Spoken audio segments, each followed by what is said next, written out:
I had been Yan Juli's mistress for 5 years and had given birth to a daughter. He said to his brothers. Even if she had 10, they'd still be nothing more than a plaything. I smiled. Then turned and left with my daughter. Later, Yan Jili searched the world for me, kneeling as he begged me to marry him. Pei Qingqing has been with you for so long without any status or claim to her name. And she even gave you a child. You don't feel anything at all. What am I supposed to feel? Even if she gives birth to 10, she's still nothing more than a toy. Looking at the conversation on the screen, I tightened my grip on the mouse. Yan Jili had used my computer the last time he was here. I hadn't expected him to be so careless that even the chat history would sync over. Pei Qingqing is pitiable enough, isn't she? She went to such lengths to conceive your child, and got nothing at all in return. Pitiable. She brought it on herself. I could almost see the man's faint frown of disdain in Yan Juli's eyes. I was nothing more than an overreaching gold digger who schemed her way into his bed. Someone who not only ruined his future with Fang Manjing, but also a blot on his life. When you've had your fun, let us brothers have a turn too, leaving aside everything else. Pei Qingqing really is a beauty, curves in all the right places.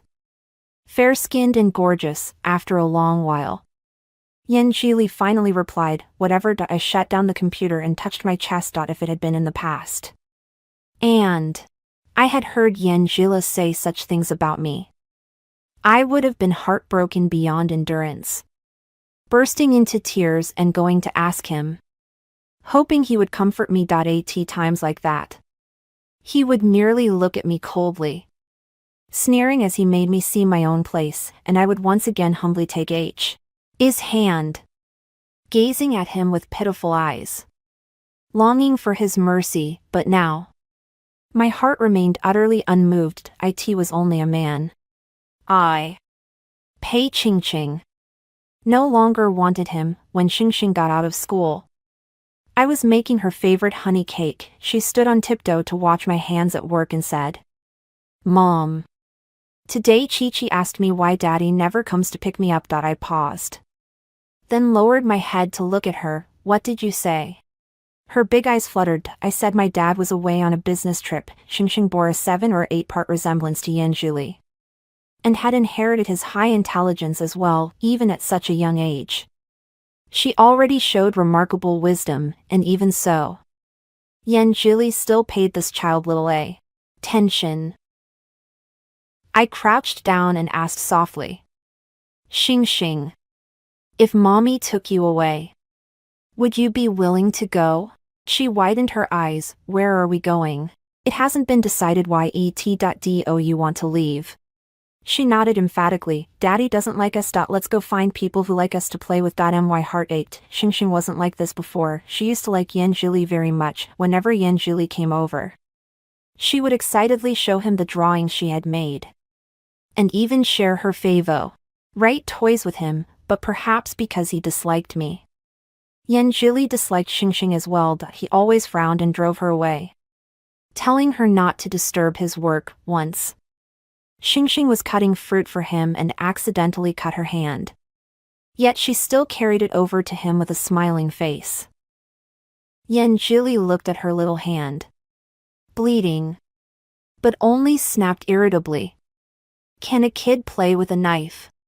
You little troublemaker. He didn't eat a single bite of the fruit and left in a huff. After that, Qingqing no longer dared to curry favor with him. When he came here again, she would only sneak a glance at him, and then hide away to play by herself. Thinking of this, her resolve to leave grew even firmer. Qingqing was right. There was no need to keep someone who didn't like them around. That night, just as Qingqing had drifted off to sleep, Yan Jili came. Fang Manjing had returned to the country recently. Shouldn't he have been keeping her company? Why had he come here? Where's Qingqing? She just went to sleep. He rarely took the initiative to ask about Qingqing, so I couldn't help but share. Today she got 2 Elsa stickers at kindergarten, first place in the whole class. Yan Jili cut me off. Say something else. Boring. I froze for a moment, and a sudden surge of anger rose in My chest, you bastard, you don't even care about your own daughter, just stay with your Fong Manjing for the rest of your life. Yanjila liked working out and didn't eat much at night. So I warmed him a glass of milk. Mr. Yen. It's been a long time since you last came. Yanjila didn't allow me to call him by his name. So I could only address him the way a maid would. He downed the milk in one gulp and let out a scoff. What? Are you complaining? In the past, whenever he asked me that, I would nervously explain myself, afraid of making him unhappy, but now, my heart was full of contempt. Did he really think I wanted him to come? I would have been overjoyed never to see him. I quickly waved my hands. How could that be? This is your house, you can come whenever you want. He pulled me into his arms at once, tearing at my clothes as he shoved me toward the bathroom. Remember your own place. You're in no position to complain. Whether I come or not is none of your concern. Although Yanjili disliked me as a person, he was extremely fond of my body. That was some thing I had come to understand over these past few years. That night, he was still as restless as ever, and I was too exhausted to muster the strength to flatter him any further. The next morning, Xingxing came running over to look for me as usual, only to be scolded and driven away by Yanjili. I was roused by his voice, suppressing my anger. I asked, "What do you want for breakfast?" He adjusted his cuffs and cast me a sidelong glance, a cold smile on his lips. Listen to that tone. Have you really started thinking of yourself as the lady of the house? I'd advise you to put away those little schemes. I can grudgingly let you be my mistress, but as for anything else, stop dreaming. I forced a smile onto my face and said ingratiatingly, "How could that be? I wouldn't dare ask for anything. I'd be content just to stay by your side." Knowing Yanjili's preferences, I made him a bowl of small wontons while he was eating. I probed cautiously. "I heard you're going on a business trip in a couple of days. Where to?" Yanjili slammed the spoon down with a clatter, his face darkening. "What does it have to do with you? Do I need to remind you? You're just my lover. You're not qualified to ask about any of my affairs." I stiffened for a moment and tugged at his hand. "Then I won't ask," but he pinched my face, forcing it up. I held back the urge to swat his hand away and looked at him innocently. He looked down at me, his voice cold. "Don't get any funny ideas. Playing hard to get won't work on me." He flung my chin away and rose to leave. "While I'm away from the capital, you'd better stay put and behave yourself. Don't go causing trouble for me." I let out a quiet breath of relief. So that was his way of confirming he was going on a business trip. Only after the front gate had closed did Xingxing slip quietly out of the room. I stroked her little face, which was tinged with sadness, and my dislike for Yanjili only deepened. A man who could be this cruel even to his own biological daughter. What on earth was it Abu to him that I had loved in the first place? "Xingxing, if we leave, will you miss Daddy?" She shook her head decisively. No. Then she looked at me hopefully. "Mommy, let's go quickly. Otherwise, every time Daddy comes, I can't come out to play." I was anxious too, but if I wanted to leave, I couldn't just walk out in broad daylight. I had to make a proper plan. After I told my good friend Jiang Yue about my plan, she stared at me in shock. "Seriously? You're just going to let go of Yanjila like that?" I nodded. He has always been convinced that I deliberately climbed into his bed back then. Clearly, he had the ability to investigate the truth. But for all these years, he's let himself misunderstand me. Not only does he despise me, he's never been good to Xingxing either. I have no reason to keep holding on, Jiang Yue said with heartache. "I've seen with my own eyes how that bastard has treated you. I've wanted to talk you into leaving long ago, but you went headfirst into it and wouldn't listen to a word anyone said. Now that's better. You've finally come around, and I'm happy. Are you too moved?" I squeezed her hand. Over the years, I had relied on Jiang Yue's help. The day I gave birth to Xingxing, I called Yanjili several times, but none of the calls went through. If Jiang Yue hadn't come to bring me baby supplies, I wouldn't have made it until the ambulance. I'ved when Xingxing was 1 year old. She once came down with a high fever that day. The driver was away. And I couldn't get in touch with Yan Jili. I held Xingxing and tried to hail a cab for over half an hour. By then, she had already started convulsing a little. And I was so anxious I was turning in circles. In the end, it was Jiang Yue who came to pick us up and take us to the hospital. Yan Jili's absence over these past few years has been etched into my heart. On the second day after he went abroad, I took Xingxing to a farm-style amusement park in the suburbs. On the way back, the car malfunctioned and plunged off the mountain road, crashing all the way into the surging river below. Yan Jili was sitting in the car when he suddenly clutched at his chest. The assistant asked worriedly, "Mr. Yan, what's wrong?" For some reason, he suddenly felt a dull, tight pain in his chest. As if something were being torn away, the pain slowly faded. He waved it off and got out of the car. Half a month later, he finally returned to his home in China. Yan Jili had only just come out of the bathroom when the butler handed him the apartment key. "What is this?" "The key to Miss Pei's apartment." Yan Jili frowned in confusion. "Why are you giving it to me? What is she up to now?" Back when Pei Qingqing moved in, he had already laid down the rules. She was not to go to work, and she had to stay in the apartment at all times, waiting for his arrival, since she had offered herself to him. There was no need for him to stand on ceremony, the butler reported respectfully. Miss Pei and the child fell into the river half a month ago. There were no remains left to recover, and the apartment has already been vacated. Yan Jili's hand paused as he wiped his hair, and he nearly suspected there was something wrong with his hearing. "What?" The butler repeated it once more, sighing. "This can be considered retribution for evil deeds." The stain on Mr. Yan's record had finally disappeared. Yan Jili suddenly laughed out loud. "How could that be? Old Liang, you're joking too." The butler glanced at his expression and added, "We hired a rescue team to dredge the area. But that place is at the mouth of the river and the current is very strong. Aside from the wrecked car, nothing else was found." A trace of delight still lingered on his face. Yan Jili stiffly turned his neck. "You're that happy? Everyone is happy for you. Sir, Miss Pei only managed to latch onto you by using underhanded methods anyway. Now that she's gone, you and the old master can make up again." Yan Jili clenched his fist and slowly nodded. "You're right, good riddance." Then he turned and went to the study. He went about his days as if nothing had happened. Following the same routine of home and work every day, Mother Yan would occasionally call him back to the Yan family's old residence, urging him to hurry up and get married, now that Pei Qingqing and the child are both dead. "You should have a good talk with Manjing. She'll surely understand you." Yan Jili nodded.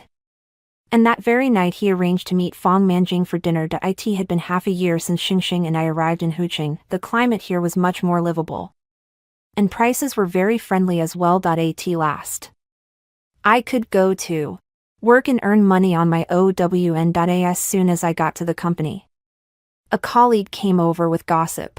"Qingqing, have you heard? Wanyang Technology is going to acquire our company." I froze. Wanyang Technology? That was Yan Jili's company. "I heard people from over there are coming to do an assessment these next few days." Sigh. "I wonder if they're going to lay people off." Another coworker leaned in. "I also heard the big boss is coming in person." "Wanyang's boss is such a handsome guy." I sneered. "INW. Ardley."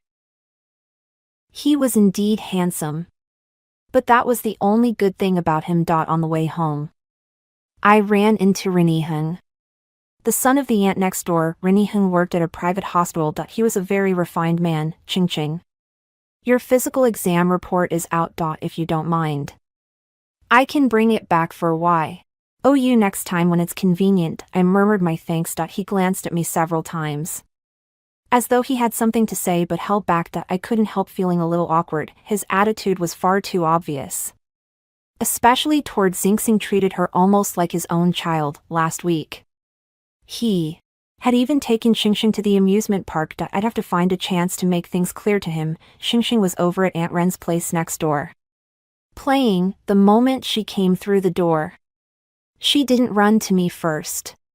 Instead, she threw herself into Reniheng's arms and called out in a bright, clear voice, "Uncle Ren." Reniheng lifted her up and set her on his shoulders. At first glance, the two of them really did look like a father and daughter. I quickly pulled Xingxing down, exchanged a few polite words, and then went home. "Mom, I like Uncle Ren. It'd be great if he could be my dad." I fell silent. Eve. And just from the perspective of a child's healthy growth, our home did indeed need a man in it. The next day, at the company meeting, the rumors among my colleagues were confirmed. Yanjili was really coming. I felt a little panicked. If we ran into Yanjili, would he drag us back? But I hadn't been on the job for a full year yet, so I didn't have paid annual leave. Was I really supposed to take sick leave just to avoid Yanjili? It wasn't until I got home that night and saw the entertainment headlines about Yanjili and a female celebrity scandal that I suddenly came to my senses. Exactly. He hates us so much and can't wait for us to leave. He'll definitely just pretend not to know us. I immediately felt relieved when Yanjili walked past me 3 days later without even glancing in my direction. I became even more convinced of my own guess. For the whole day, even my steps felt lighter, and my work efficiency improved considerably. But when I saw that familiar figure downstairs at the entrance to my building, my good mood came to an abrupt halt. I lowered my head, clutched my bag tighter, and quickened my pace as I went into the building. Behind me came unhurried footsteps, and my scalp instantly prickled. I didn't go across the street to pick up the child, and could only head straight back to my own home. A tall figure squeezed past me into the doorway, the instant the door shut. My throat was seized. Yanjili's vicious voice rang in my ear. "So, Pei Qingqing, you even had the nerve to fake your death and run." His grip tightened and tightened, and all I could feel was the air in my lungs growing thinner by the second. This bastard was really trying to choke me to death. My face flushed red as I clawed at his hand with all my strength, and only then did he suddenly let go. Cough. Cough. Cough. I finally managed to calm him down a little, and quickly began to explain. "Listen to me. I didn't do it on purpose." I told him the excuse I had already made up. "Indeed. Our door fell into the water. We were rescued and brought ashore. I hit my head and lost part of my memory, which is why I didn't go back." Yanjili let out a scoff. "You think I'd believe such bullshit?" I swallowed hard. "Really? If you don't believe me, come ask the people across the way. The lady over there knows." He looked at me doubtfully for a long moment before turning around and sitting down on the sofa with all the airs of the then gave me an order. "I'm hungry. I want to eat. Little wontons, eat. Eat. Eat yourself to death." I immediately smiled. "Then wait a moment." When I got to the kitchen, I quickly sent Aunt Ren a message. In a situation like this, all I could do was let Xingxing hide across the way for a while. Yanjili finished his meal, yet showed no sign of leaving. I grew a little anxious. "Aren't you leaving?" He cast me a sidelong glance, then turned back to the TV. "Are you trying to kick me out?" I gave an awkward laugh. "How could I? I'm just happy beyond words to see you after all this time." By the time dusk had deepened, he still showed no sign of leaving. I grew a little restless. At this hour, Xingxing should have been asleep. A snort of derision rang out. "Pei Qingqing, do you mean to hide your daughter away forever?" Xingxing had already fallen asleep. Yanjila came over with me and took the child into his arms on his own initiative. His hold was a little awkward, but his shoulders were broad, and Xingxing, so small, rested there quite steadily. Stars had been by his side for 4 years, and he had never held her like this when she was even smaller. Before she could walk steadily, Xingxing would spot Yanjili and reach out with her tiny arms, babbling, "Daddy, hold me," but Yanjili would only glance down at her and walk right past her. That time, the sound of Xingxing's crying lingered in my memory for a very long time. By then, Xingxing had already been laid in the little bed by him. Yanjili turned back and eyed me. "If you like staying in Huqing, That's fine too. I'm going to acquire your company. You know that I define.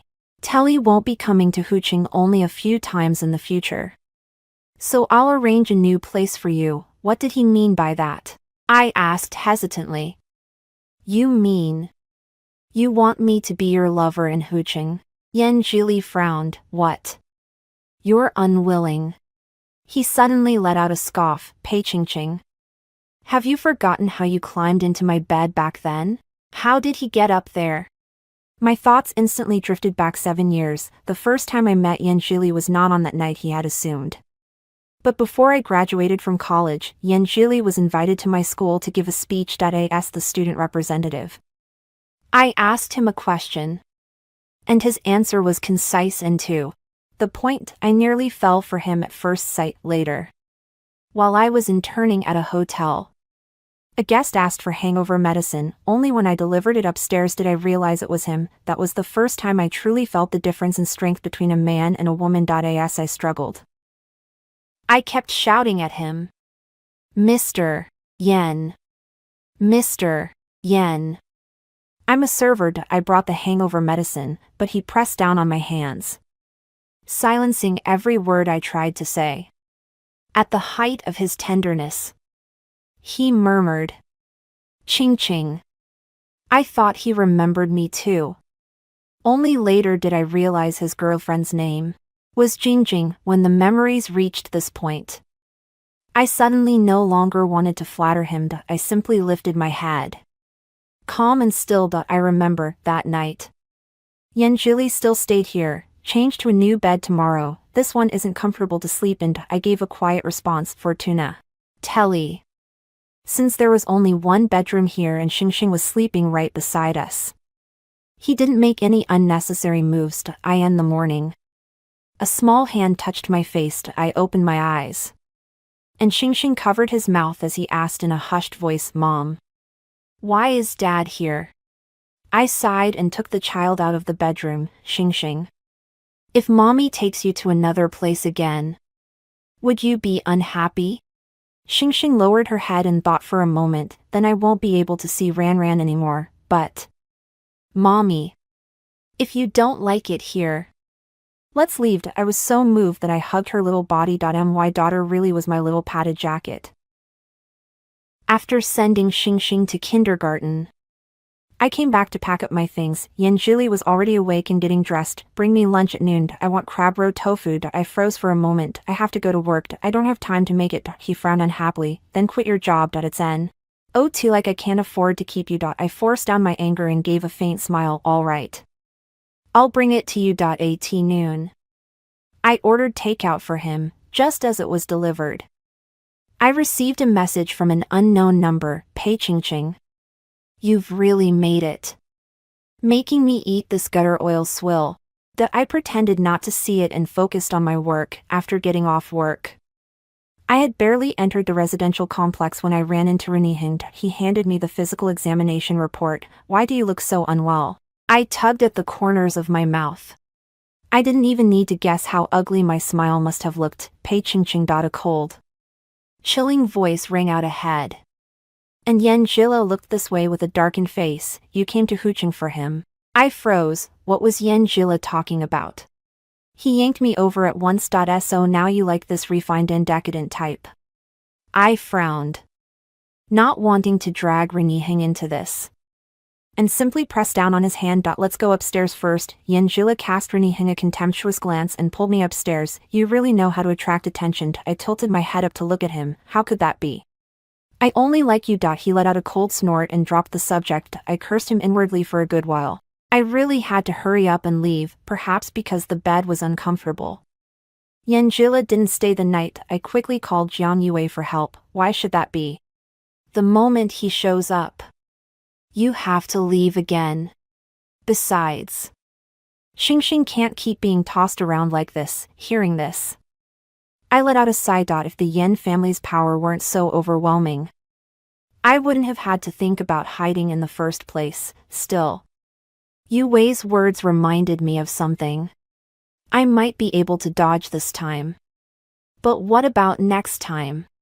Yanjili clearly still had an interest in my body. He wasn't going to let go so easily. I had to think of a way to make him lose all interest in me once and for all. Right after I hung up the phone, Reniheng's message popped up. Ching ching. If you need help, you can come to me. When I placed the marriage certificate in front of Yanjila, he was momentarily stunned for once. I'm already married. I'm sorry, Mr. Yen, but I can't be your lover anymore. The moment I said those words, my heart suddenly fell completely still. Last year, Yanjili's cousin told me that he was about to marry Fong Manjing when Yanjili came to the apartment. I clung to him and refused to let go, crying as I begged him not to marry someone else. He frowned and pushed me away, saying coldly, "What right do you have to make demands of me? Don't you know what kind of person you are? If I don't marry someone else, then should I marry you?" That time, I bumped into the corner of the table, and the second child whose arrival I hadn't even known about was just like that. Gone. Yanjili only sneered and said, "The trick of borrowing a child to climb your way up only needs to be played once." At this moment, the man before me wore a gloom, why expression, staring at me in disbelief. "You married someone else, Pei Ching Ching. Didn't you say you only loved me?" I said calmly. "That was then, it's not like that now." Yanjili seemed to hear something incomprehensible. He frowned at me for a long while, then suddenly let out a cold laugh. "So all this time, you were just toying with me?" I corrected him. "I'm not messing with you. I'm just trying to calm you down. I was afraid you'd hurt Xingxing." His eyes widened. "I'm her father. How could I possibly hurt her?" I simply looked at him quietly. After a long while, he probably also recalled how he had treated Xingxing in the past, and his expression became awkward. After that day, Yanjili never came again. He didn't come to the company often either, which suited me just fine. That day, I was taking Inks into the high-speed rail station when another car suddenly cut us off. The taxi driver asked, "This person looking for you?" I took a look, and it turned out to be Yanjili. So I shook my head. "Don't know him." "Master. Let's go around him." Yanjili got out of the car and started shouting something. I didn't turn back, and I didn't pay attention to what he was saying. I just focused on the road ahead. The phone suddenly rang. It was Yanjili. His voice was dark, with a slight tremor. "Pei Ching Ching, are you trying to run away again?" I only found it baffling. "Who's running away?" "I'm going back to my hometown." After two hurried gasps on the other end, he hung up. Xingxing looked up and asked, "Mommy, did Grandpa fall badly?" I shook my head and said nothing, because I had a child out of wedlock. My father had refused to have any contact with me for the past 6 years. If the village chief hadn't told me, I wouldn't even have known he had fallen and hurt himself. Looking back, it was truly laughable. I had actually broken my father's heart for the sake of a man who didn't love me. As soon as I arrived at the hospital, I ran into Yan Jili's assistant, Miss Pei. "Mr. Yan asked me to come and take care of things for a while. Your father's condition isn't serious. He just needs plenty of rest after staying for a few days. He urged me to leave, so I had no choice but to hire a nanny to look after him every day. It wasn't until I returned to Hucheng that I learned Yan Jili had gotten into a car accident on the day I left. A coworker gossiped. Apparently he was speeding like crazy just to chase after someone. I wonder which lucky woman has caught Mr. Yan's eye. I never would have thought Yan Jili was this crazy. That night, Yan Jili called, "Pei Ching Ching, can you come see me? I want to drink the soup you make." I said lightly. "Mr. Yan, I'm sure you're not short of chefs." Having said that, he hung up. But the next day, Aunt Rin told me in a panic that Xingxing had been taken away. Yanjila sent a message. "If you want to see the child, come to the hospital." I want soup. When I arrived at the hospital, Xingxing was sitting in a pile of toys, crying, and no matter how the assistant beside him tried to comfort him, It was useless, seeing me. She rushed over in grievance and clung tightly to me. Ref. Using to let go, holding back my anger. I asked. Mr. Yen. What exactly are you doing? Yen Jila calmly held out his hand to me. Where's the soup? I didn't make any. His face darkened at once. I'm her father. Am I not allowed to see her? Before I could say anything, Xingxing turned her head and shouted loudly. You're not my dad. You're a bad guy. I jolted and hurriedly covered her mouth. Looking nervously at Yan Zhili, his face was livid with anger as he gritted his teeth. Why are you so scared? Am I going to eat her? I said nothing. Only used my expression to tell him that I did. Indeed. Think so, Yan Zhili drew in 2 ragged breaths. And the movement tugged at his wound. His face instantly drained of color as he waved us away. I didn't stop for a moment and took the child away, just as I got home. Yan Ji. Li sent a message, get a divorce. I can overlook this one time. And we can go back to the way we were before. I decisively blocked him. The next day after work, an unfamiliar number called me. When I answered, it was Yan Zhili again. His tone was leisurely and certain. Your husband works at Huixing Hospital, doesn't he? My aunt is the second largest shareholder of Huixing Hospital. I gritted my teeth in anger. Yet all I could do was simmer chicken soup and bring it to the hospital. The moment I stepped out of the elevator, a slap came flying at me. I was too slow to react, and my face burned with pain. Madam. Yen wore a look of utter disgust. You really are quite skilled, aren't you? You've got my son so hooked that he even ran all the way here. Still obsessed with you. I let out a cold laugh. Mrs. Yen. Have you ever asked your son whether it's really me stringing him along? Or whether he's the one chasing after me like a dog? If you can keep him under control and stop him from bothering me and Xingxing, I'd even thank you. At that moment, the assistant came rushing over in a panic. Saying that Yan Zhila had fallen off the bed, the 2 of them hurried back to the ward, under the curious gazes of those around us. I too rened and left. A roar came from behind. Pei Qingqing. Come back. Just as I arrived at the residential complex, I ran into Aunt Rin. Her face was ashen. Xiao Pei. Xingxing is gone. Aunt Rin had taken Xingxing out to buy groceries.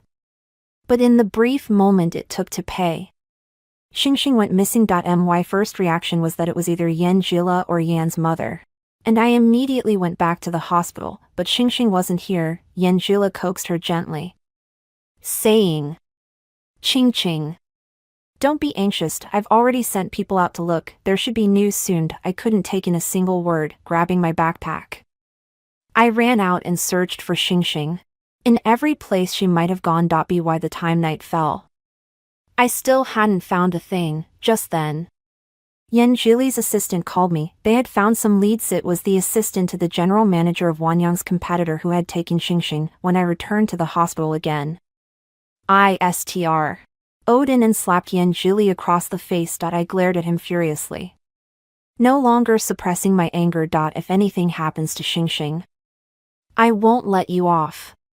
Yan Zhili's eyes were a little red. He said a quiet apology in a low voice. The wait was long and agonizing, and several times I couldn't stop myself from covering my face and weeping silently. Yan Zhila wanted to reach out and hold me, but I kept batting him away. For the first time, I hated my own indecisiveness. If I had taken Xingxing away earlier, this wouldn't have happened. I hated Yan Zhila even more. Why should my daughter and I receive no kindness or special treatment from him, yet still be forced to pay for his actions? At that thought, I could no longer suppress my rage. I swung my backpack and slammed it into him. Why did you have to ruin the lives of Xingxing and me, you bastard? The assistant jumped in alarm and was about to stop me, but Yan Zhili raised a hand to stop him. By the time I had finished venting, blood had already begun to seep through the gauze on Yan Zhila's body. I collapsed back into the chair, exhausted and gasping for breath. But the thought that Xing still might not be safe made me cover my face and burst into tears again. Xing wasn't brought back until the next day. Yan Jila must have made some kind of deal with them. I didn't ask, after all. This had all started because of him. Anything he did was only what he ought to do. On the day I bought my plane ticket, Yan Jili called me. His voice was hoarse and rough. Ching. I know you're not married. Don't run anymore. I won't pursue you. I quietly refunded the ticket. If it weren't absolutely necessary. I didn't want to drag Xing around from place to place for a long time after that. I didn't see Yan Jili again. But his assistant helped Xing and me move to a new place. And also arranged the school Xing would attend afterward, after the starry class began. New neighbors moved in across the hall. Xing told me in a whisper. It's Daddy. Yan Jili spent a long time on the balcony every day when Xing played with water there. He would join her with a water gun and shoot back at her. I didn't stop them, though I had long given up on Yan Jili. Xing needed a father's love, sometimes. Yan Jili's nanny would come over with some food. And she would ask curiously, "Why are the three of you still living apart?" I replied with a smile. He and I aren't husband and wife. Later on, no one knew what Yan Jili had said to her. But every time the nanny came over, she was utterly indignant and would curse him together with me. Now you know how to regret it. Where were you back then? However, Yan Jili never actually appeared in person. It wasn't until the day the typhoon hit that the entire building lost power. And Xing trembled in my arms. Before long, in the building across from us, one family's floor-to-ceiling window was ripped away in a single sweep. And a person was swept out with it, terrified. I held Xing close and took shelter by the doorway. Before long, there was a sudden knock at the door. And Yan Jili's anxious voice rang out, Ching. Are you all right? When the door was opened, Yan Jili was standing there in slippers and loungewear. His hair still wet and laced with foam. I shook my head. The violent, stormy night soon passed. As if some boundary had been broken. Yan Jili would often come over to keep Xing company and play with him. Times he would look at me in a daze, as if he wanted to speak but held back. Yet I never gave him any response. On Xing's 6th birthday, Yan Jili said to me, Ching. I know now that I misunderstood you before. I'm sorry. His tone was filled with regret and remorse. I was a complete bastard back then. I failed to recognize my own feelings and did many things that hurt both you and Xing. I want to make it up to you. Please give me a chance.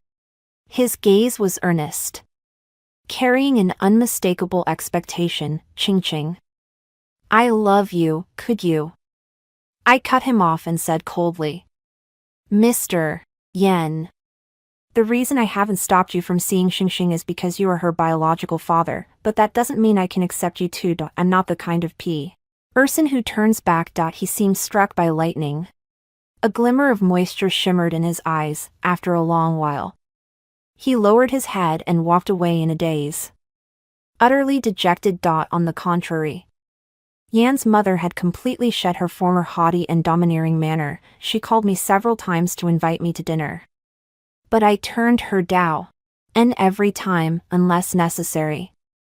I didn't want to have any further entanglement with the Yan family. Not long after Xing started elementary school, Reniheng and I finally received our real marriage certificate. Love that grows over time is not as intense as love at first sight, but it is far more steadfast, Reniheng joked. After waiting so long, I'd finally made it official. Xing was the happiest of all. She even boasted to her little friends that she had 2 dads, leaving me both amused and exasperated. Yan Jili, for his part, tactfully reduced how often he came around. I heard that Yan's mother had been urging him to get married, but even after Xing came of age, he still never started a family. His assistant told me that all these years, he hadn't even looked for another woman. After Xing graduated from university, she went to intern at the Yan group, and Yan Jili personally taught her when Xing was 25. Yan Jili died in a plane crash. And she took over the Yen group. Reniheng and I had already retired and were traveling around the world.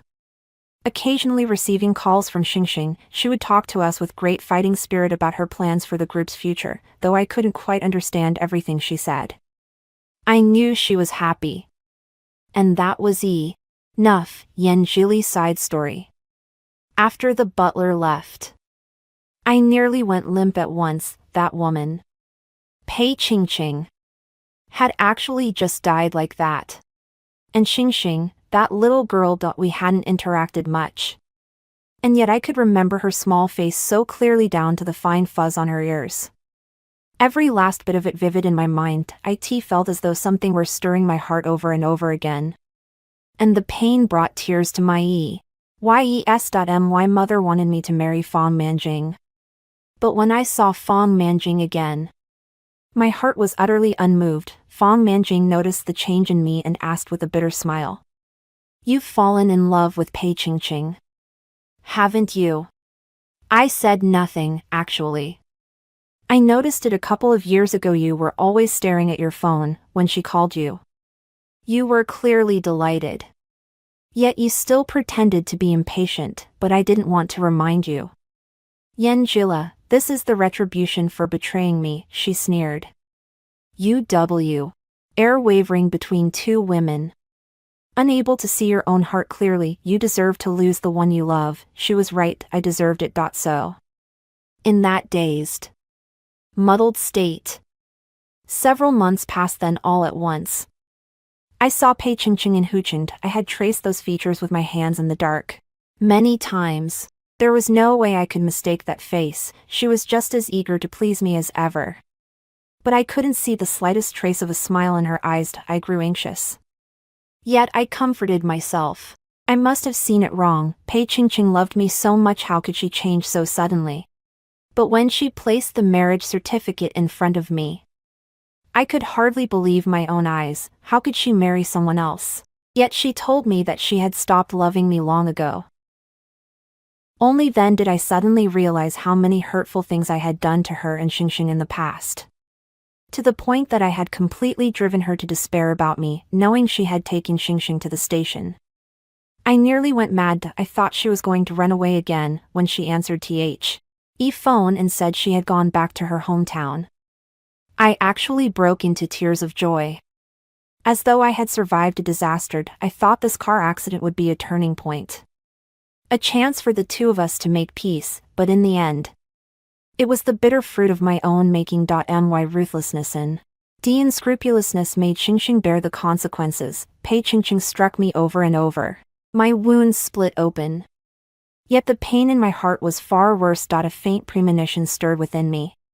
This time, I truly had no chance left. Sure enough, even after I moved in next door to her and her daughter, I still found no favor in her eyes, but clearly, she did not resist my contact with Xingxing. I thought that with time on my side, and Xingxing as the bond between us, I would eventually be able to make her accept me again. But she had another boyfriend. I asked my aunt to fire Reniheng.